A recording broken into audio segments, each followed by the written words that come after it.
আজকেরটা লোক দেখতে বলে বুঝতে পারছো, আস্তে, আজকেরটা লোকের সামনে লোক দেখছে বলে বুঝতে পারছো, কালকে যখন ঘরে বসে শুধু শাক সিদ্ধ খাইয়েছিলে, প্রভু আজ ভিক্ষাই পাইনি, শুধু শাক তুলে এনে সিদ্ধ করেছি, তুমিও খাও আমিও খাই, কালকের কথা মনে নেই?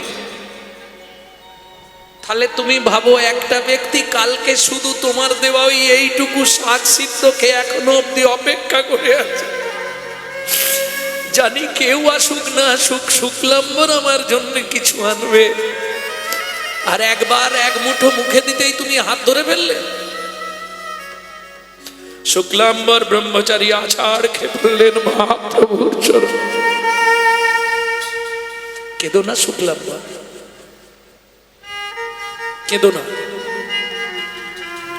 প্রভু তুমি তো জগতের ঈশ্বর, জগতের মালিক, তাহলে বলো না কেন আমার ভাগ্যটা এরকম, কেন আমার কপালটা এরকম? মহাপ্রভু বলছে আমি, বলে আচ্ছা শ্যাম তোমার মনে হয় মনে নেই, কি মনে নেই গাই? তুমি একদিন তোমার দেহটা আমাকে দিয়ে দিয়েছিলে, তুমি বলেছিলে, তুমি মনে করে দেখো, যেদিন আমি প্রথম তোমার ওই মুরলীর ধ্বনি শুনে পাগল হয়ে সখীদেরকে বলেছিলাম, সখী জীবনে খুব ইচ্ছা একবার মুরলী বাজানো শিখবো, আমি মুরলী বাজানো শিখবার জন্য কাননে গেলাম, তোমার মনে আছে বধূ তুমি কি করেছিলে? মনে নাই? তুমি যাওয়ার সঙ্গে সঙ্গে আমাকে শীতল তরুর ছায় বসিয়ে তোমার অঙ্গের উত্তরীয় দিয়ে আমার চরণের ধুলাগুলো ঝেড়ে দিচ্ছে, আর বারবার বলছিলে সোনার অঙ্গে এই ধুলা লাগলে ভালো দেখতে লাগে।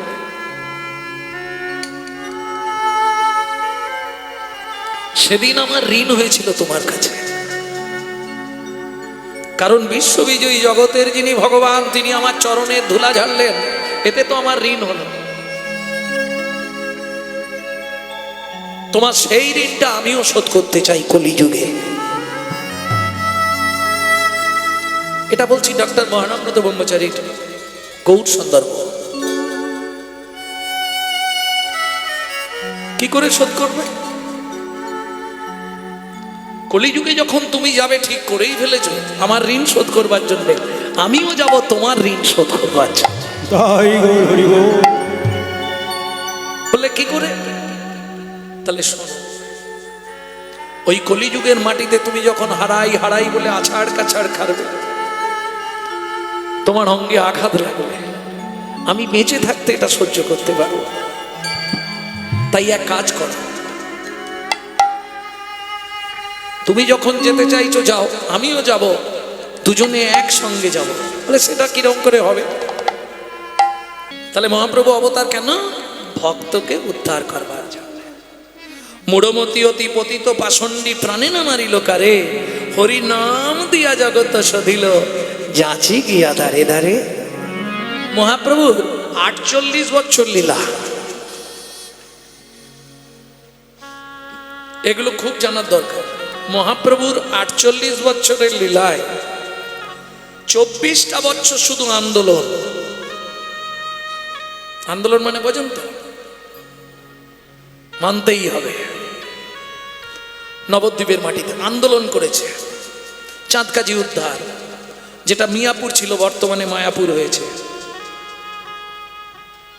রাত্রি 2টোর সময় মশাল জেলে নিয়ে চাঁদকাজির বাড়ি ঘেরোয়া।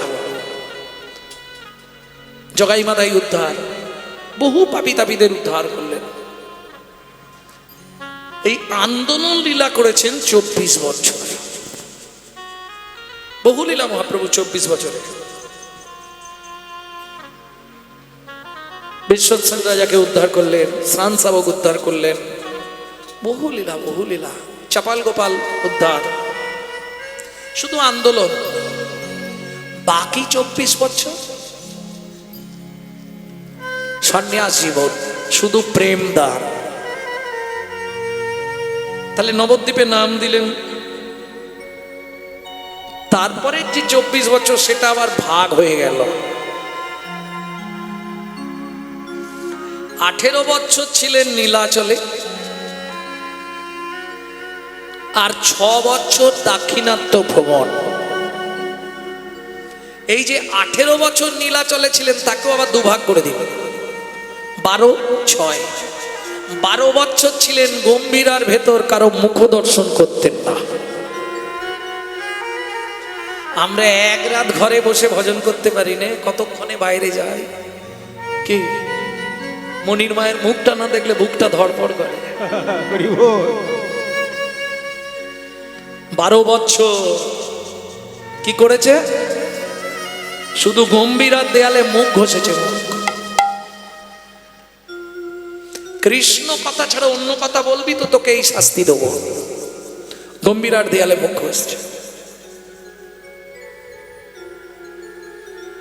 যদি কোনোদিনও সৌভাগ্য হয় একদিন আপনাদের শোনাবো গম্ভীরাগে গৌরাঙ্গ, তবে খুব অন্তরঙ্গ ভক্ত ছাড়া। কারণ বহিরাঙ্গে নাম সংকীর্তন আর অন্তরঙ্গে প্রেম আস্বাদ, ওটা সবার জন্য নয়।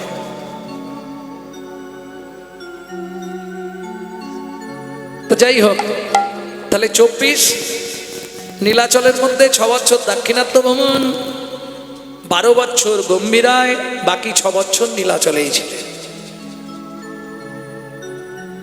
কি বলে দিলাম তো, বাকি 6 বছর নীলাচলে। ওই গম্ভীরার ভেতরের কথা ও পর্যায়ে নাই আজকে, ও গেলে আর ফেরা যাবে না। ভিডিও হচ্ছে না, সমালোচনা হবে, বলবে এক গৌরচন্দ্রিকা করতে করতে গম্ভীরায় ঢুকে গেল। অনেক ঝামেলা আছে। একটা গান শোনাতে পারি, শোনাবো কি? জাগিয়া, কিন্তু আমরা তো ওখানে থাকবো না মা, আমাদের নবদ্বীপে ফিরতে হবে। তাহলে চলুন, ভক্তেরও লাগিয়া প্রভু হইলা অবতার, মহিমায় ভক্ত বড় করিলা প্রচার। কিরকম ভক্তকে মহাপ্রভু কতখানি ভালোবাসতো আপনাদের একটা কথা বোঝাই, একটু মন দিয়ে শুনুন। আজকে দুপুরবেলা তো খুব মূল্যবান কথা। এখন আমরা আমাদের বাড়িতে যাদের একটু ক্ষমতা আছে, ছেলে মেয়ের জন্মদিন পালন করি। যারা একটু ধরুন হাই ফাই পরিবেশে থাকে তারা একটুখানি ওই কেক টেক কাটে, মোমবাতি টমবাতি কি সব করে না, বলতে পারবো না, দেখি। আর যারা আমাদের মতো মানে কাঙাল ভিখারি ভক্ত, তারা কি করে? সুন্দর করে রন্ধন করে মহাপ্রভুকে ভোগ লাগিয়ে আর ছেলের গালে প্রসাদটা দেয়, তাই তো? যে যার ইচ্ছা মতো রন্ধন করে নদিয়া নাগরীরা সবাই এনেছে মহাপ্রভুর জন্য। কেন? সেদিন শিবাসঙ্গনে মহাপ্রভুর অভিষেক হচ্ছে। এখন মহাপ্রভুর অভিষেক মানে একজনের খুব দায়িত্ব। সে কে বলুন তো? বুঝলে না? আচ্ছা,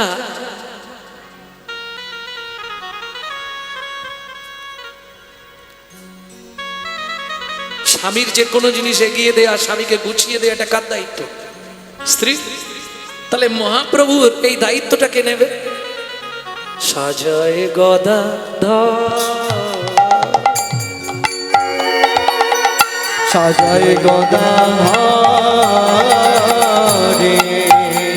ও গো কোন মালতী মালা গাথি গো, কোন মালতী মালা গাথি গো, মালা গাথি ঝুটা বান্ধি দিলা গো, সাজায় গদাধরে, সাজায় গদাধরে,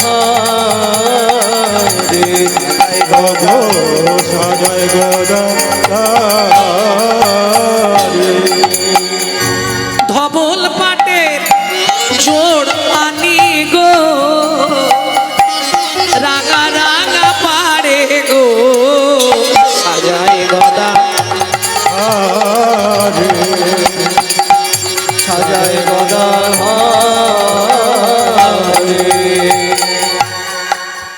সাদা কাপড়, তাতে লাল পাড় মহাপ্রভুকে পরিয়েছে।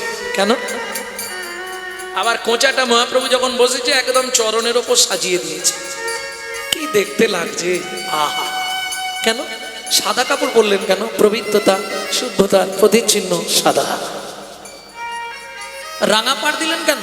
লাল পাড়, লাল হচ্ছে প্রেমের প্রতিচিহ্ন, ভালোবাসার প্রতিচিহ্ন লাল, তাই তো? হ্যাঁ, স্বামীর ভালোবাসা প্রতিচিহ্ন হলো লাল। আবার কোঁচাটা, পিছনে যেটা থাকে কাঁচা, সামনে যেটা থাকে সেটাকে বলে কোঁচা। কোঁচাটা রেখেছে চরণের ওপর। কেন? কি বোঝাতে চাইলেন? রাধা গোবিন্দনাথ চৈতন্য চরিতামৃত কি বোঝাচ্ছে? তাহলে সাদা সভ্যতার প্রতিচিহ্ন, পবিত্রতার প্রতিচিহ্ন, লাল প্রেমের প্রতিচিহ্ন, আবার চরণের ওপর রেখে কি বোঝালেন মহাপ্রভু? এই যে নদিয়ার নাগরীরা আমাকে ভালোবেসেছে, তাদের ভালোবাসা নিবেদন করেছে আমার এই রাঙা রাতুল চরণে।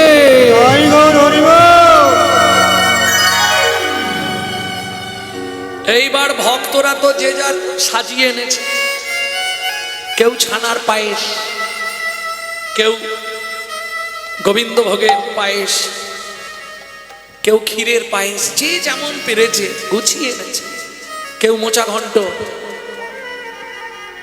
কেউ রম্ভা ফল সুন্দর করে রান্না করেছে, যে যেমন পেরেছে। কেউ কচু ঘন্ট, যেগুলো মহাপ্রভু ভালোবাসত। কেউ দুধ লাউ, এবার খাবার মহাপ্রভু। যে যার মন মতো রান্না করে এনে ওই বসে আছে। মহাপ্রভুকে তো সিংহাসনে বসিয়েছে সান টান করে সাজিয়ে। এইবার প্রভু কার থেকে তুলে খায় এটা দেখতে হবে। আর যার থেকে প্রথম তুলে খাবে তাহলে বোঝা যাবে তাকে সবার থেকে মহাপ্রভু মনে রাখে বেশি। এই ফন্দিটা কার? শ্রীবাস ঠাকুরের। তোমরা সবাই বলো গৌর আমায় ভালোবাসে, দেখা যাক। এবার সবাই মহাপ্রভু মুখের দিকে তাকাচ্ছে, মৃদু মৃদু হাসছে। প্রভু কাঠটা তুলে খায়, মহাপ্রভু চুপ করে বসে আছে। শ্রীবাস প্রভু, ও কি আসেনে? কে প্রভু? কই কেউ তো নাই। আচ্ছা। আবার মহাপ্রভু স্থির হয়ে গেলেন। প্রভু বেলা হয়ে যাচ্ছে, তুমি নাও, একটু একটু করে সবার থেকে নিয়ে নাও, সবাই খুশি হবে। নেব নেব।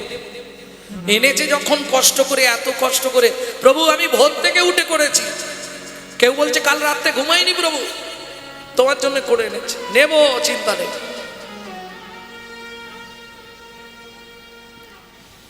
নবদ্বীপে একজন ভিক্ষুক, নাম তার শুক্লাম্বর ব্রহ্মচারী, প্রাণের থেকে বেশি ভালোবাসে মহাপ্রভুকে। কিন্তু বেচারি এতদিন দরিদ্র, এটা কাপড় ভালো নাই যে পরে শ্রীবাস অঙ্গনে গিয়ে একবার মহাপ্রভুকে প্রণাম করে আসবে। ভোরবেলা ভিক্ষায় চলে গেছে, যাবার সময় অন্তত একবার শিবা সঙ্গনের দরজা দিয়ে একবার মুখটা দেখে চলে যাব, আজ প্রভুর জন্মদিন।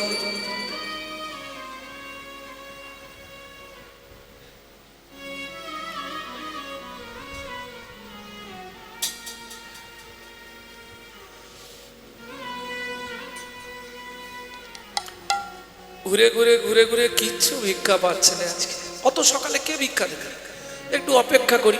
এই করতে করতে প্রায় দ্বীপ প্রহরের সময় ফিরে আসছে, তখনও মহাপ্রভু কিন্তু কারো সেবা গ্রহণ করেন, বসে আছে। শুক্লাম্বর ব্রহ্মচারী কাপড়টা ময়লা, তা একবারে শেষ ভিক্ষা চেয়ে ফিরে আসার সময় এক বুড়িমা তাই 3-4 মুঠো খুদ, মানে চালের যে খুদ, ওই খুদগুলোকে দিয়েছে। এই বাবাজি, এইগুলো নিয়ে যাও, ফুটিয়ে খাবে। বলে তাই ভালো, আজ তো ভিক্ষা পাইনি, এটা হলেও একবেলা চলে যাবে। যাই। শিবা সঙ্গনের দরজাটা একটু আড় কপাটি করে মহাপ্রভুকে দেখছে।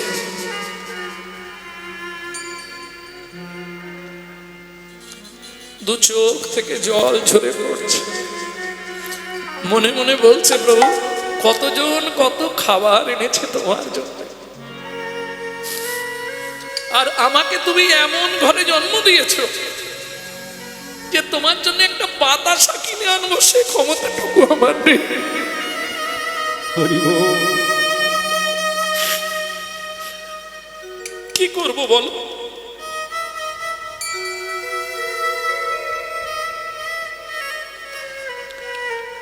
বেশিক্ষণ এখানে দাঁড়ানোও ঠিক নয়, চলে যাই ভালো। ধীরে ধীরে মহাপ্রভু উঠে দাঁড়ালেন। শিবাস বলছে, কি হলো প্রভু? বসো তোমরা। দাঁড়িয়েই মহাপ্রভু এদিক ওদিক কোনো দিক তাকালেন না, ছুটে গিয়ে এই দরজাটা ধরেছে, আর দরজাটা খুলেই দেখতে পেয়েছে শুক্লাম্বর ব্রহ্মচারী হাতটা ধরে টেনে গেছে। এসো প্রভু। এই সবাই ভালো মন্দ পোশাক পরে আছে, আমার এই নোংরা খারাপ জামা কাপড়, আমি দিনহীন দরিদ্র কাঙাল, তোমাকে দর্শন করতে এসেছিলাম, দর্শন করেছি, আমি চলে যাই।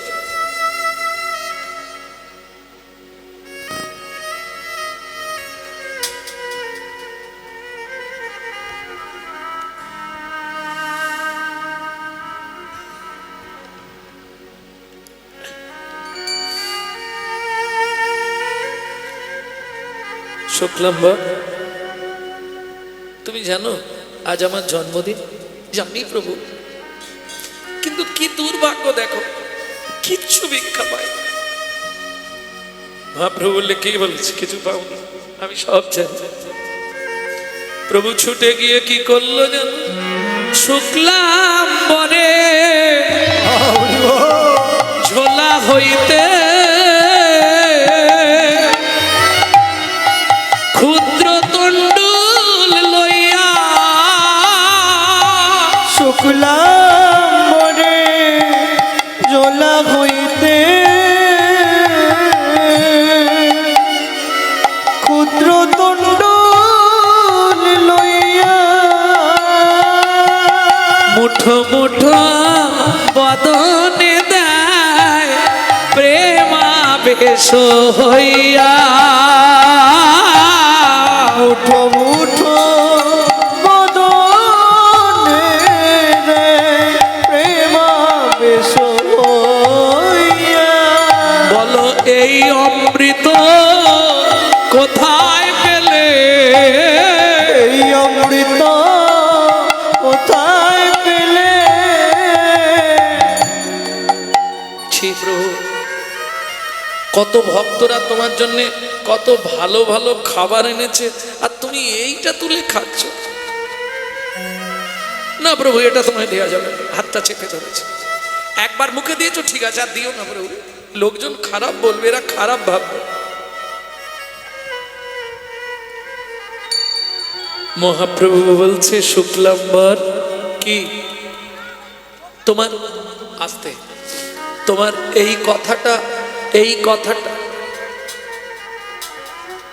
কথাটা বলতে লজ্জা করছে না? কি গো, তোমার এই কথাটা বলতে লজ্জা করছে না? বলে, কেন প্রভু লজ্জা করবে? কত ভক্ত তোমার জন্য কত ভালো ভালো খাবার এনেছে, আর তুমি না কিনা এই আমার ক্ষুদ্র তণ্ডুলগুলোকে মুখে দিচ্ছ। এটা কি লোকে ভালো বলবে? সমাজ ভালো বলবে? মহাপ্রভু বলছে, শুক্লাম্বর, বা কোনোদিনও দেখেছেন কি কোনো ছবিতে ভগবান গলায় কাপড় দিয়ে কারো কাছে দুঃখ জানাচ্ছে? দেখেছেন? ভক্তরা জানাচ্ছে ভগবানকে, কিন্তু ভগবান কারো কাছে দুঃখ জানাচ্ছে, এই ছবি দেখেছেন? দেখেন। তাহলে শুনুন, শ্রীমদ্ ভাগবতে রাধা বিনোদ গোস্বামীজি একটি সুন্দর কলম দিলেন।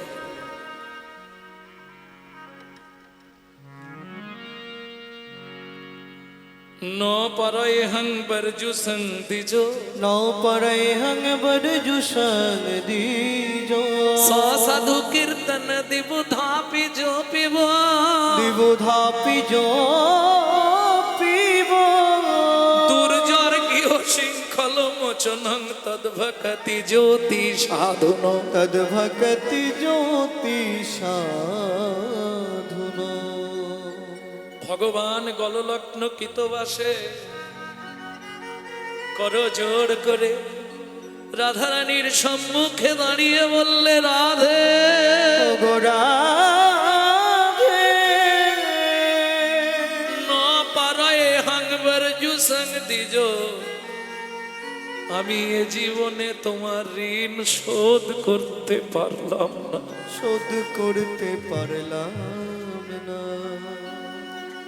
সাধু কীর্তন দিব ধাপি জো পিব, দুর্জর গৃহ শৃঙ্খল মচনং তদ ভকতি জ্যোতি সাধুন।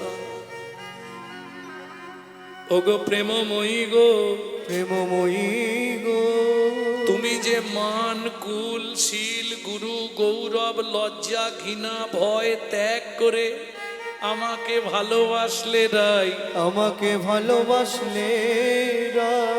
33 কোটি দেবতার পরমায়ু যদি তোমাকে দিয়ে দিই, তাতেও তোমার ঋণ শোধ হবে না। তাতেও তোমার ঋণ শোধ হবে না। সখীরা বললে, ও শ্যাম, যদি ঋণ শোধ নাই হয় তাহলে একটা পাট্টা লিখে দাও। ধার যখন রইল একটা পাট্টা লিখে দাও, কবে শোধ করবে। পাট্টা মানে বোঝেন তো? আগেকার মানুষরা বুঝবে, এখনকার প্রজন্ম বুঝবে না। পাট্টা পাট্টা পাট্টা বোঝেন বাবা? এখনকার ভাষায় বলতে গেলে স্ট্যাম্প পেপার।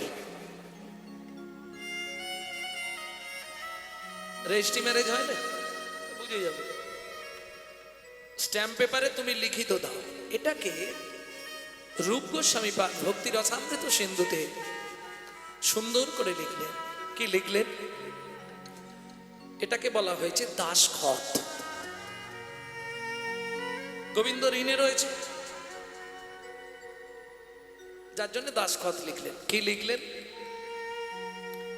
ঈশাদি কীর্ণং গুণ সমুদ্রং সৎসাধু শ্রী রাধা, সত সাধু শ্রী রাধা, মম হৃদে তব পদে জনমে জনমে বাঁধা, জনমে জনমে বাধা। অশ্ব খাতক হরি নায়ক বসতি ব্রজপুরী, বসতি ব্রজপুরী, তত্র মিদং পত্রমিদং লিখিতং সুকুমারী। লিখিতং সুকুমারী। সখীরা বললে, ও শ্যাম, কত তারিখে ধার করলে আর কত তারিখে শোধ করবে সেটাও লেখো। গোবিন্দ চোখের জলে বুক ভেসে যাচ্ছে, লিখে দিচ্ছে, রাধে একটু বেশি সময় নিচ্ছি, শোধ করে দেবো। দাপরস ঋণ পরিশোধ কলি যুগে, পরিশোধ কলি যুগে, লিখিতং লিখিতং শ্রীকৃষ্ণ চন্দ্র উষা মঞ্জুরি বিভাগে। উষা মঞ্জুরি বিভাগে। ওরাই কি করে শোধ করব? একটু একটু করে দিতে হবে, একবারে তো অত দিতে পারবো না। কাঁদিয়া কাঁদাতে হবে জগজন মানি রবে, প্রেম বিনে গতি নাহি আর, প্রেম বিনে গতি নাহি আর। ঘোচাতে তোমার ঋণের ভার জন্ম নেব পুনর্বার, আমি ওই নদিয়ায় হব গৌরবতার। আমি নদিয়ায় হব গৌরবতার।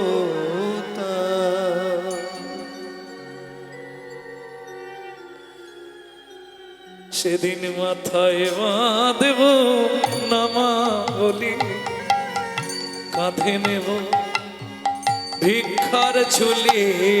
সেদিন মাথায় বাঁধব নমাবলি, কাঁধে নেব ভিক্ষার ঝুলি। জয় রাধে শ্রী রাধে বলে বেড়াইব আমি, জয় রাধে শ্রী রাধে বলে দাঁড়াইব আমি। রাধের সেদিন ঋণ শোধ নিও, সেদিন ঋণ শোধ নিও, সেদিন ঋণ শোধ নিও। তুমি সেদিন ঋণ শোধ নিও। তোমার নাম গুণ জানাইব, সেদিন ঋণ শোধ নিও। তোমার নাম রূপ জানাইও, রাধে কাঙাল বেশে দারে দারে, তোমার নাম ঋণ শোধ করিব। আমার বেশে দারে দারে, আমার ঋণ শোধ করিব। সেদিন ঋণ শোধ নিও।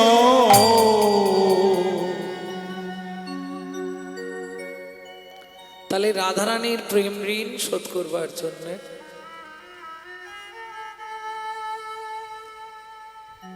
রাধা ভাবতান্তে সুবলিকা তনু নামে কৃষ্ণ স্বরূপং, দুই অঙ্গে এক অঙ্গ হেমঙ্গ আর শ্যামঙ্গ মিশ্রিত আমার শ্রী গৌরাঙ্গ। কি করে হলো? যখন গোবিন্দ সখী সমাজে দাঁড়িয়ে কাঁদছে আর বলছে রাধে সেদিন আমি কাঙাল বেশ ধরবো, হারাই হারাই বলে ওই ধুলায় গড়াগড়ি দিয়ে তোমার এই প্রেম ঋণ আমি শোধ করে দেবো। রাধারানী বললে হবে না, ঋণ তুমি শোধ করবে, কিন্তু তুমি যেভাবে শোধ করতে চাইছো আমি সেইভাবে তো নেবো না।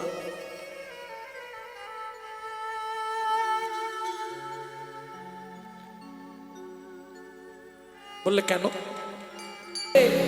সাধুরা তো কার্ড নেবে না, তাহলে কি করব? সাধুরা যে পথ দিয়ে স্নান করতে যায় ওই রাস্তাটা ভোরবেলা গিয়ে ঝাঁটি দেবো।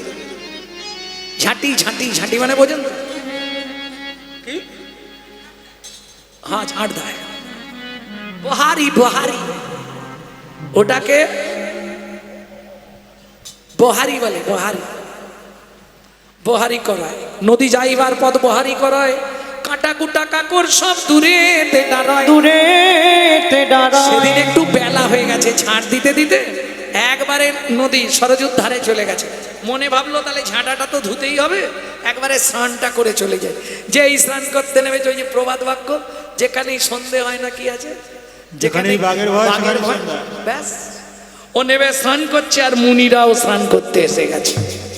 এই এদিকে আয়, এই দাগ এই দাগ।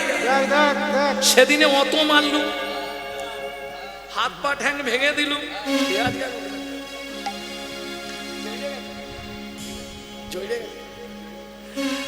এই দেখ আজকে আবার সেই মেয়েটাই, সেই হিরুর মেয়ে, সেই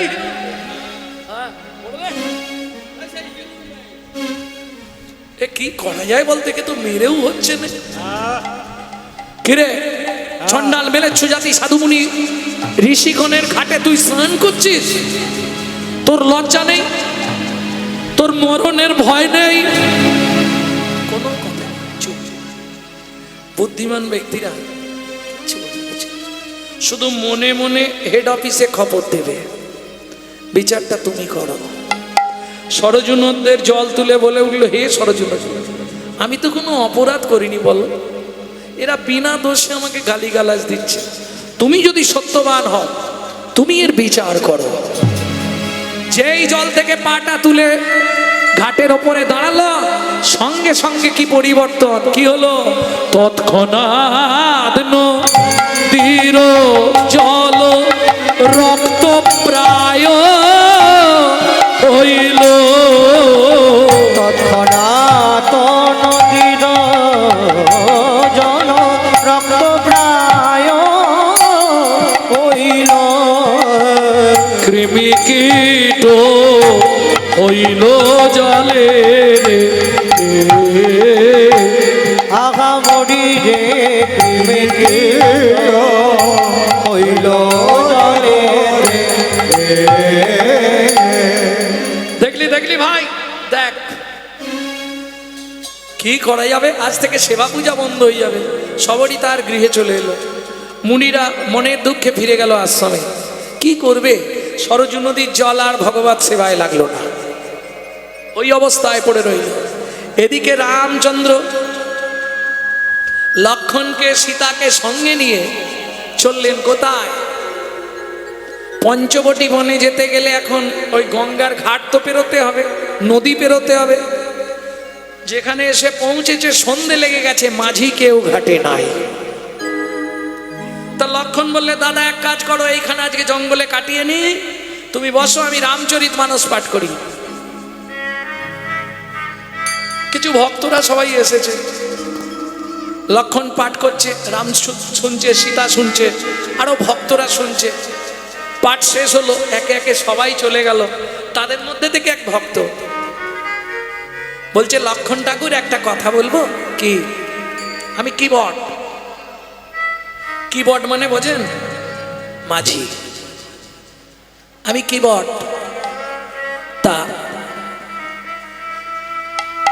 কালকে তো প্রভু ওপারে যাবে, এই ঘাটে ভালো ভালো নৌকা আছে, ময়ূরপঙ্খী নৌকা, হ্যাঁ, ঘোড়া নৌকা, ভালো ভালো সুন্দর সাজানো গুছানো নৌকা আছে। কিন্তু আমার নৌকাটা একটু ফানা। কিন্তু আমার বহুদিনের স্বপ্ন, প্রভুকে একবার আমার নৌকায় তুলব। কি নাম? তো আমার নাম মাধব মাঝি। ঠিক আছে, প্রভুকে বলবো তোর নৌকায় যেন যায়। ঠিক আছে, আমি ভোর থেকে এসে বসে থাকি। চলে গেল। পরের দিন ভোরবেলা রামচন্দ্র, লক্ষণ, সীতা তিনজন চললেন ঘাটে। এইবার গিয়ে দেখছে মাধব মাঝি এসেছে, ঘাটের ধারে নেই, ঘাট থেকে অনেকটা দূরে উল্টো দিকে মুখ ঘুরিয়ে বসে আছে। ডাক দিল লক্ষণ, ও মাঝি ভাই। এই মাঝি বলতে নেই, বল ও মাঝি, সম্মান দিয়ে কথা বল। লক্ষণ আবার ডাকলো, ও মাঝি ভাই।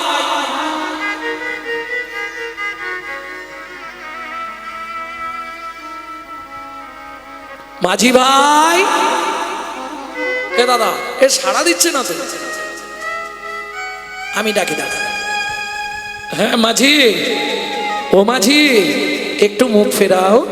মাঝি। ও বাবা, তোর যা ডাকো ঘুরেও তাকাবে। আমি ডাকছি, এই মাঝি, শুনতে পাচ্ছিলে নাকি? এইবার মাধব মাঝি ঘুরল। দেখলে, আমি বললাম এদের জন্য এইরকম। এই নৌকাটা নিয়ে, কালকে তো তুই বলেছিলি আমার নৌকায় যেন প্রভু পার হয়, তাহলে আজকে মুখটা ঘুরিয়ে বসে আছিস কেন? বলে, লক্ষণ ঠাকুর, ওটা তুমি বুঝবে না, প্রভুকে একটা শিক্ষা দেবো বলে আমি সাড়া দিইনি। শিক্ষা? দাঁড়া দাঁড়া দাঁড়া দাঁড়া দাঁড়া। লক্ষণ তুই দাঁড়া। রামচন্দ্র বলছে, ও মাধব, মাধব রে, তুই আমাকে কি শিক্ষা দিবি বল না? প্রভু, এটাই তোমাকে বোঝাতে চাইলাম। নিত্য কত জীব পারের ঘাটে, ভবসিন্ধু পারের ঘাটে গিয়ে বসে তোমায় বারবার ডাকে, তোমায় বারবার ডাক। তুমি সাড়া না দিলে যদি মুখ ঘুরিয়ে বসে থাকো, ভব নদী পারের ঘাটে তরি নিয়ে তুমি যদি না ঘাটে আসো, তাদের দশা কেমন হয় এটাই তোমাকে বোঝাইলাম। এটাই তোমাকে বোঝাইলাম। বেশ ও মাধব, তাহলে নৌকায় তো উঠবো, আগে ভাড়া ঠিক কর, কত দিতে হবে বল, কত নিবি বল, তবে পার হবো।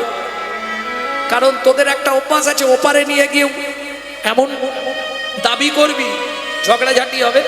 তার থেকে বল মাধব, কত পেলে তুই যাবি? মাধব বলে, আচ্ছা প্রভু, কি রাস্তায় যেতে যেতে যদি কোনো যানবাহন খারাপ হয়ে যায়, যদি কোনো যানবাহন খারাপ হয়ে যায়, তার ড্রাইভার যদি অন্য যানবাহনে করে গ্যারেজে যায় বা কোথাও যায়, সে কি ভাড়া নেয়? তুই কি বোঝাচ্ছিস আমাকে, আমি তো বুঝতে পারছি না। মাধব মাঝি হাসে আর বলে, প্রভু গো, তুমিও মাঝি আমিও মাঝি, তুমিও মাঝি আমিও মাঝি, তুমিও মাঝি আমিও মাঝি, তুমিও মাঝি আমিও মাঝি, আমায় সেদিন পার করে দিও, তুমিও মাঝি আমিও মাঝি, পার করে দিও, তুমিও মাঝি আমিও মাঝি, আমায় সেদিন পার করে দিও, তুমিও মাঝি আমিও মাঝি, আমায় সেদিন পার করে দিও, তুমিও মাঝি আমিও মাঝি। ঠিক আছে, তাই হবে। নৌকায় উঠি। বলে, দাঁড়াও, লক্ষণ আর সীতামা উঠে যা, তুমি একটু পরে ওঠো। কেন? প্রভু রাগ করবে না তো? আমার কাছে কাল রাতে একটা খবর এসছে, তোমার পা লেগে নাকি উঁচু ঢিপির ভিতর থেকে একটা মেয়ে বেরিয়েছে। তোকে কে বললো? আমার কাছে খবরটা এলো। বলছি প্রভু, আমার তো এই একটাই নৌকা, বাড়িতে একটা বউ একটা নৌকা, এটাও যদি তুমি মেয়ে ছেলে করে দাও তখন একটাকে নিয়ে সামলাতে পারিনি, দুটো হয়ে গেলে সে আর এক বিপদ হয়ে যাবে। প্রভু তুমি কি করবি তুই বল? তোমার পায়ের তলাটা ভালো করে ধুইয়ে দিয়ে তারপর তুলবো। ঠিক আছে, ধোয়া, তোর যখন ইচ্ছা ধোয়া। লক্ষণ বলে, এই মাধব, তুই তো ধোয়াবি, জল কোথায়? বলে, লক্ষণ ঠাকুর, আমি সেদিন থেকে তুলে রেখেছি, আমি সেদিন থেকে জল তুলে রেখেছি। কোন দিন থেকে তুলে রেখেছিস একটু শুনে নিন এই গোপন তত্ত্বগুলো। কোন দিন থেকে জল তুলে রেখেছিস? বলে, ঠাকুর মনে করে দেখো, ক্ষীরোদ সাগরে তুমি যখন শয়নে ছিলে, লক্ষ্মী তোমার চরণ সেবা করছিল, আমি তখন কচ্ছপ রূপে বারবার উঠছিলাম তোমার গায়ের ওপর, তোমার চরণের তলাটা একবার চেটে দেখবো বলে, কিন্তু মা লক্ষ্মী জোর করে আমায় ছুঁড়ে সমুদ্রের মাঝখানে ফেলে দিল। ওই নোনা জল আমার নাকে চোখে মুখে ঢুকে গিয়ে আমি মারা গেলাম, আমি মারা গেলাম। তখন তুমি আমায় আশ্বাস দিয়ে বলেছিলে, কুর্ম, তুই দুঃখ পাস না, এটা সত্য যুগ, আগত তেতা যুগে তুই জন্ম নিবি কৃবট মাধব মাঝি হয়ে। আমি যেদিন নদীর ঘাটে যাব আমায় পার করে দিবি, পার করার আগে তোর যখন ইচ্ছা আমার চরণের তলাটা একবার দেখবি। আজ থেকে সব জল জমিয়ে রাখ, সেদিন নয়ন জলে চরণ ধোয়াইয়ে দিবি, নয়ন জলে চরণ ধোয়াইয়ে দিবি, নয়ন জলে চরণ ধোয়াইয়ে দিবি। তোর মনের আশা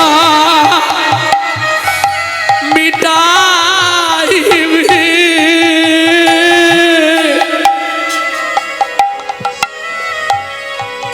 নয়ন জলে চরণ ধোয়াইয়ে দিবি, তোর মনের আশা মিটাইবি।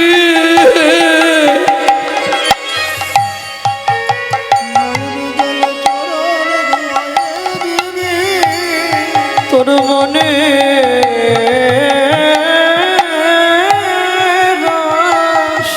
রামচন্দ্রকে বসিয়ে মাধব মাঝি চোখের জল দিয়ে চরণটা ধুইয়ে দিচ্ছে। এমন সৌভাগ্য কার হবে গো? মা গঙ্গা সাক্ষী, নদীর ঘাটে মাধব তার চোখের জল দিয়ে ভগবানের চরণটা ধোয়াচ্ছে। এতদিন ধরে আমি এই জলটা রেখেছিলাম শুধু তোমার চরণে দেব বলে। ঠিক আছে, হয়েছে তো মাধব, এবার আমি উঠি। বলে, ওঠার দরকার নেই, আমি তোমাকে চাগিয়ে নিয়ে গিয়ে নৌকায় বসিয়ে দেবো, তুমি পাটা ঝুলিয়ে বসে থাকবে, আবার ওপারে গিয়ে তোমাকে চাগিয়ে নামিয়ে দেবো, তাহলে নৌকায় আর পা লাগবে না। ঠিক আছে তাই। রামচন্দ্র পা ঝুলিয়ে বসেছে। ও মাইরা, বহুদিন পর মেয়ের বাড়ি যদি বাবা আসে, মেয়ের কেমন আনন্দ।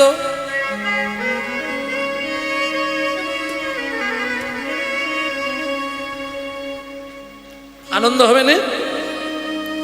মাধব এবার তরি চালাতে শুরু করলো, তরি চলে হেইয়া হেইয়া হেইয়া রে, তরি চলে হেইয়া হেইয়া হেইয়া রে, চলে হেইয়া হেইয়া হেইয়া রে, তরি চলে হেইয়া হেইয়া হেইয়া রে।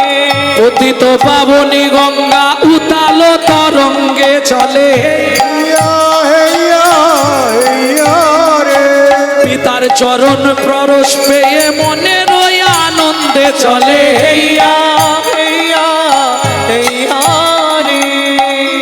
ওই যে বললাম না, মেয়ের বাড়ি যদি বাবা আসে মেয়ের আনন্দ হবে না? বিষ্ণুর চরণ ঘেমে তো গঙ্গা, তো এতদিন পরে আবার দেখা মেয়ের সঙ্গে বাপে কি করবে? মুখ একদম উতাল তরঙ্গ দিচ্ছে গঙ্গা। পাল ছাড়ি মাধব তখন নাচিতে লাগিল চলে হেইয়া হেইয়া হেইয়া রে। যার যার তরিতে ভগবান ভগবান বুঝুক, আমি সব ছেড়ে দিয়েছি। হাল পাল দুটোই ছেড়ে দিয়ে মাধব হাত তুলে দিয়েছে, দিয়ে কি করছে? নৌকার মধ্যে লাফাচ্ছে। রামচন্দ্র বলছে, এই মাধব, উতাল তরঙ্গ নদীতে তুই নৌকার মধ্যে লাফাচ্ছিস কেন? বলে, তোমাকে শিক্ষা দেওয়ার জন্য। আরে এর মধ্যে কি শিক্ষা? নৌকা ডুবে যাবে, সীতা ভয় পাচ্ছে, কি শিক্ষা দিবি মাধব? বলে, বুঝলে না প্রভু, সংসার তরঙ্গে যাহারে মনে মনে হয় চলে। হেইয়া হেইয়া রে। বুঝলে না? সংসার তরঙ্গে জীবের কখনো সুখ কখনো দুঃখ।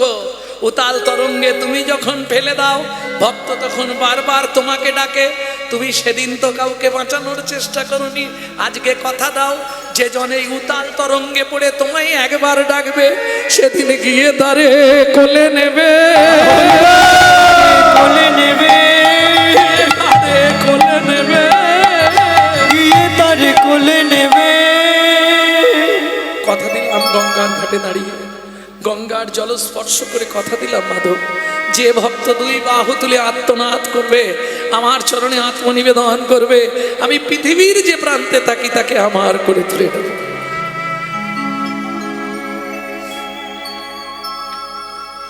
মাধবের এতদিনে মনের আশা পুরানো হইল চলে। হেইয়া হেইয়া হেইয়া রে। ওপার হতে এপারের ঘাটে তরি যে ঠেকিল চলে। হেইয়া হেইয়া হেইয়া রে।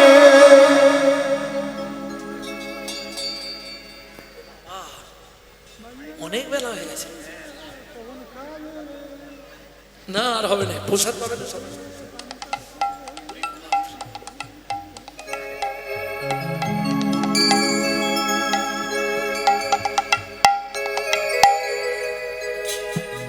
ওমা, আমারও তো কষ্ট হয় বলো, প্রত্যেক দিন হচ্ছে না, আর হয়।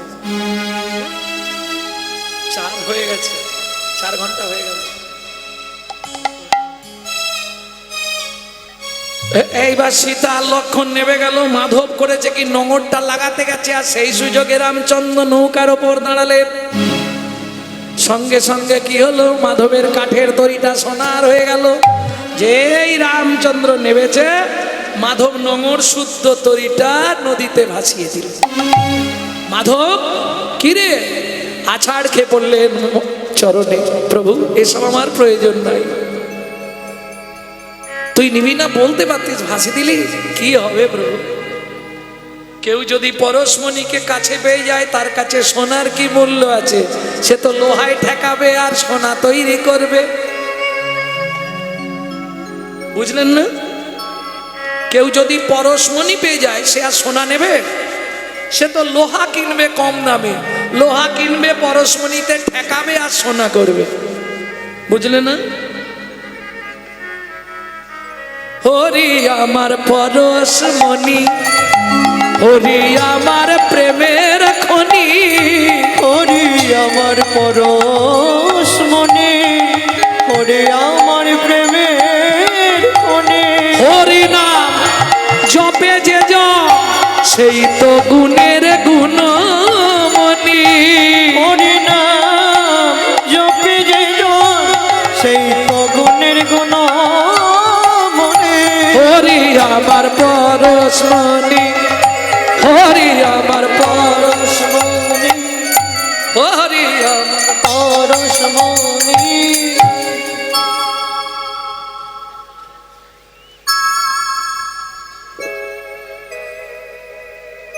পয়সা দিবে?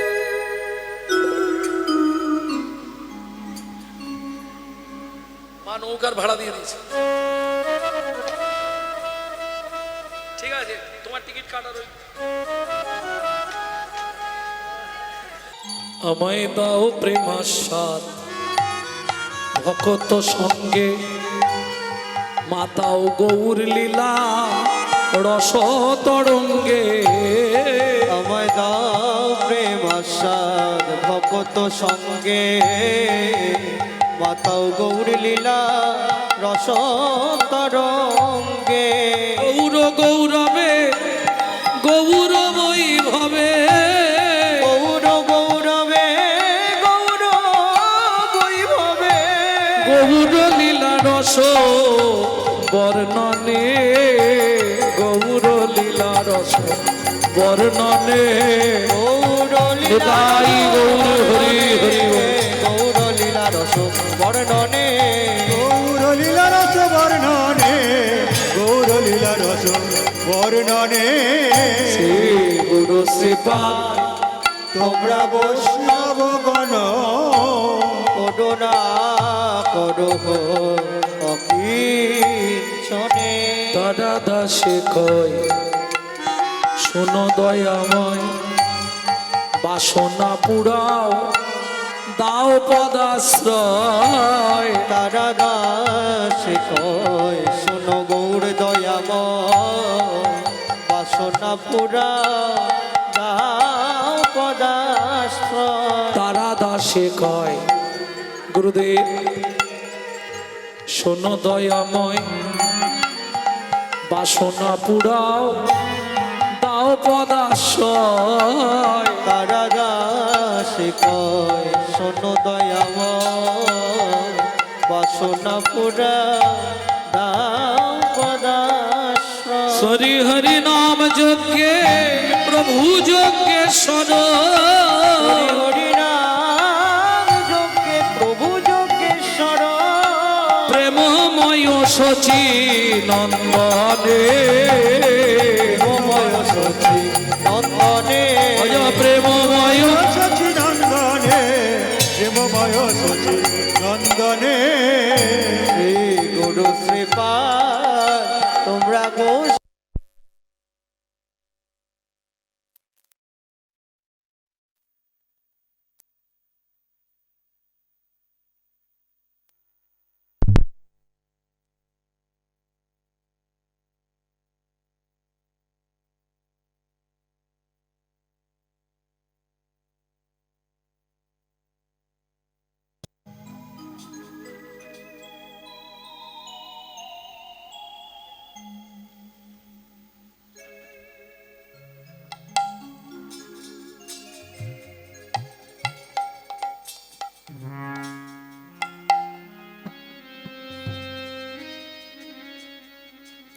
জয় রাধে। ভক্তির নিপুণতা জানতে গিয়ে, ভক্তির ডেপথ জানতে গিয়ে আজ লীলা একটি আমরা শুনব। সাধারণত আপনারা পদাবলী শোনেন, কিন্তু আমার মায়েদের ইচ্ছা আজকে আস্বাদন করব ছোট্ট একটি বাচ্চা মেয়ের কাহিনী, সবরই উদ্ধার।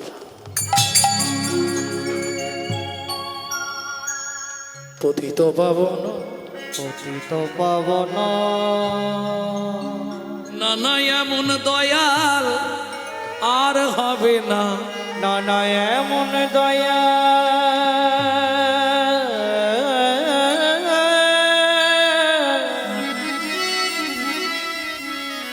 আর হবে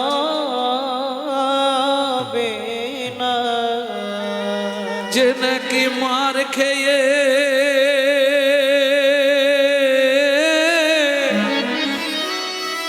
প্রেম বিলাভে,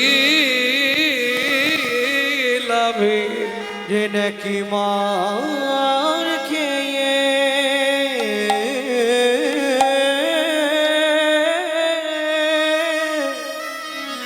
প্রেম বিলাবে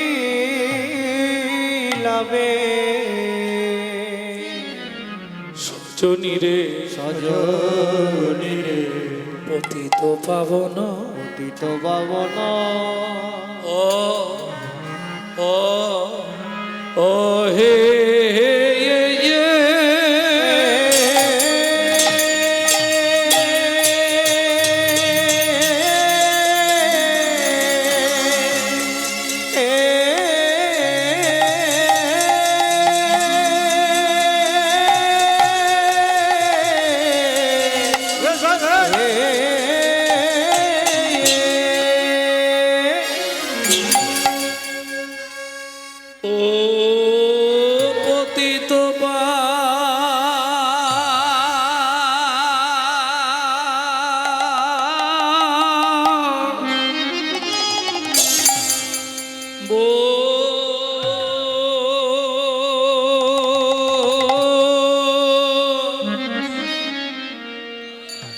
পাবন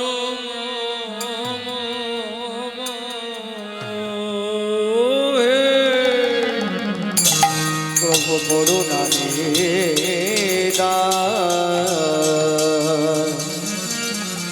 আহা মরি মরি ভাবনে দেশে গোবর হরি আমার পতি ভগপতি তো পা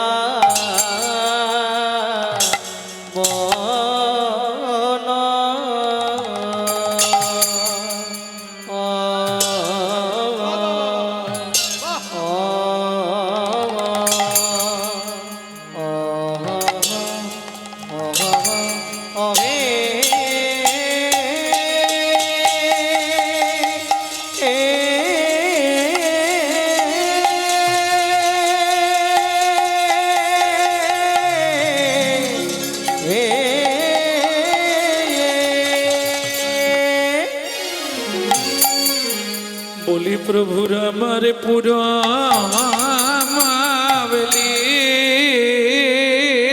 ওরাবলি আয়া হায়া গা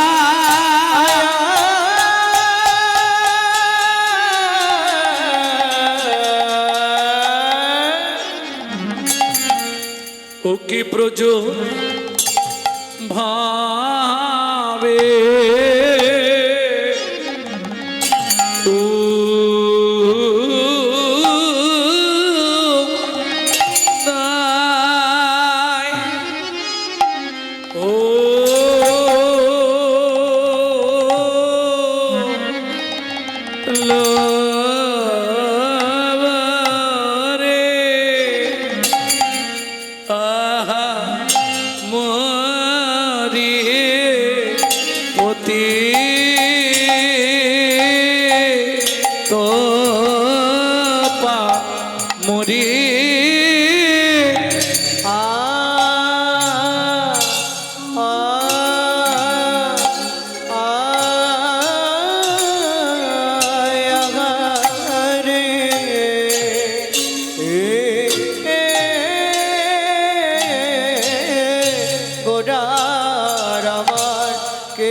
উদয় হলো রে কামরে আরে অমরে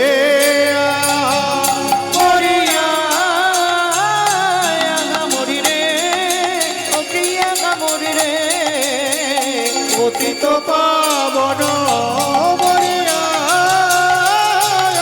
মরি রে মরি রে পতিত পাবন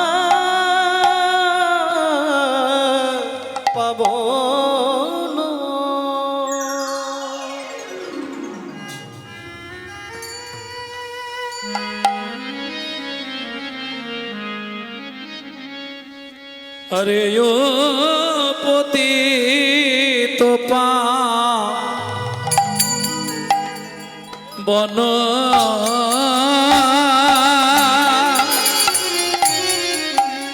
सजनी रे সজনে রে पतित পতিত पावन गोरा করু ওগো করুণানি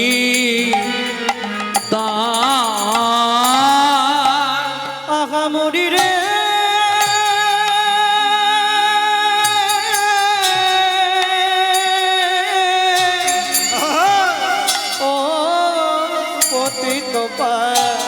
বন সজনে রে পতিত বন গোরা বড় ওগো করুণানি দা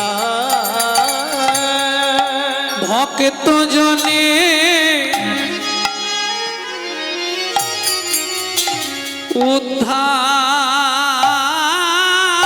উদ্ধারিতে হরি বল।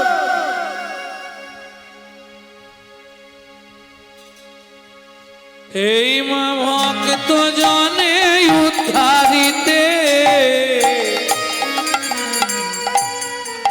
দিলা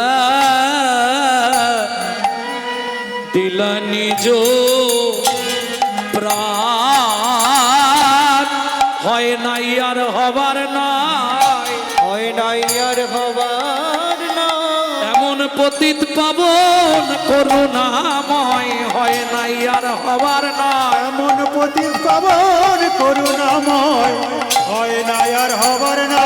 না চাইলো না চাইলো না চাইলো না চাইলো না চাইলো না চাইলো ও না চাইল না চাইল যে নাম নিল সে তোরে গেল না চাইলো সে না চাইলো নাম নিল সে তোরে গেল না চাইলো না চাইলো যে জানিতে পারো ভাই যে জানিতে পারো ভাই যে জানিতে পারো ভাই তোমরা যে জানিতে পারো ভাই যে জানিতে পারো ভাই যে জানিতে পারো ভাই যে জানিতে পারো ভাই হরি নামের পড়ার ধর্ম নাই যে জানিতে পারো ভাই নামের পড়ার ধর্ম নাই যে জানিতে পারো ভাই করা ধর্ম নাই যে জানিতে পারো ভাই করা ধর্ম নাই যে জানিতে পারো ভাই করা ধর্ম নাই যে জানিতে পারো ভাই যে জানিতে পারো ভাই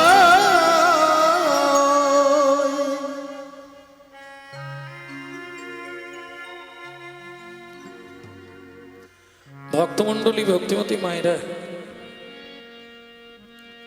আমরা আমাদের দুঃখের কথা কষ্টের কথা জ্বালার কথা যন্ত্রণার কথা বেদনার কথা কোথায় গিয়ে বলি ভগবানের কাছে বলি না?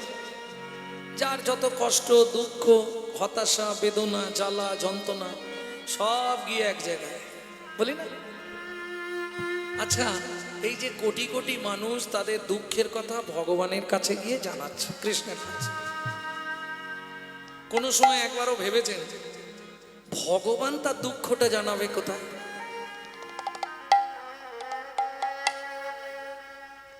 এত লোক তাকে দুঃখ জানায় তারও তো দুঃখ আছে সে দুঃখটা জানাবে কোথায় বাহিরের প্রকাশে আমি অন্তরেতে থাকবে তুমি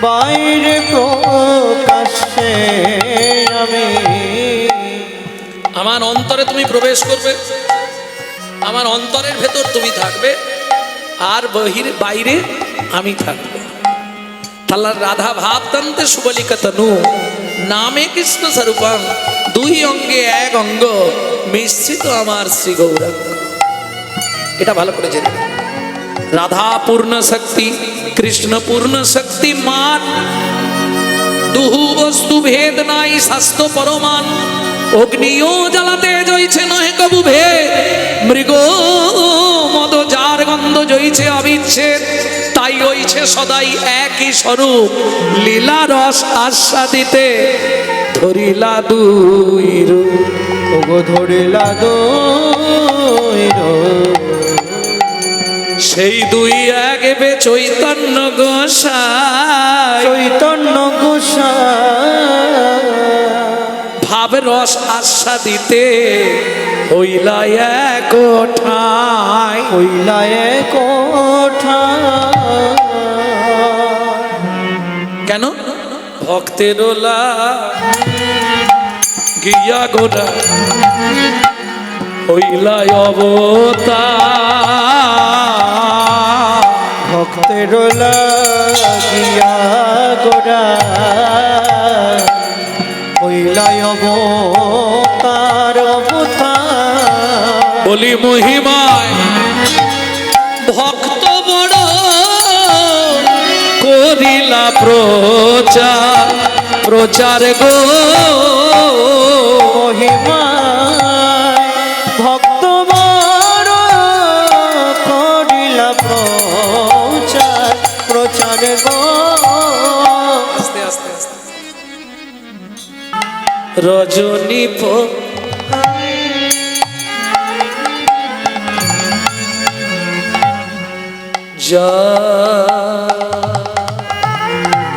জাগিয়া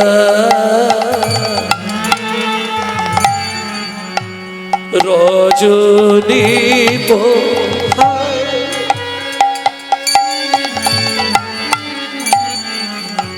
গম্ভীরা ভিতরে গোরারায় গোরা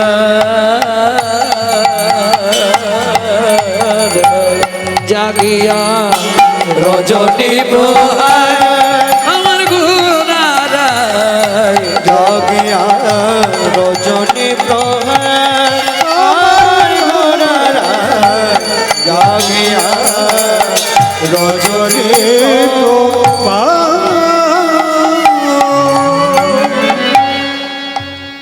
স্বরূপের কণ্ঠ ধরি মহাভাব বিলাসে আলিঙ্গন করি স্বরূপের কণ্ঠ ধরি ও কি শোভা রে! যাই রে সবার বলে খারে স্বরূপের কণ্ঠ ধরি। প্রভু প্রভু তোমার কি হলো?